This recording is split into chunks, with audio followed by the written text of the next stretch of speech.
In today's video, I'll be showing you how to fix Blockblast Revive not working. So without any further ado, let's get started.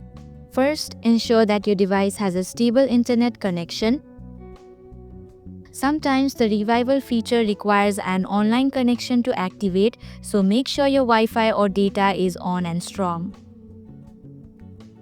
Outdated versions of the game can cause issues with features like Revive. Head over to the Play Store or App Store. Search for Blockblast and make sure that you're on the latest version of the app. The next thing you can do is close the app completely and reopen it. A simple restart can sometimes resolve minor glitches and bring the Revive feature back to life. If you're using an Android device, go to your device's settings. Now find Blockblast in your apps and clear the app's cache. This can help reset any internal glitches preventing the Revive feature from working. And lastly, if none of these steps work, try uninstalling and reinstalling Blockblast.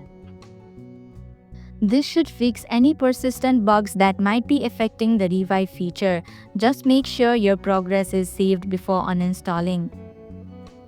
And there you go. These simple fixes should have your Revive feature working again in no time.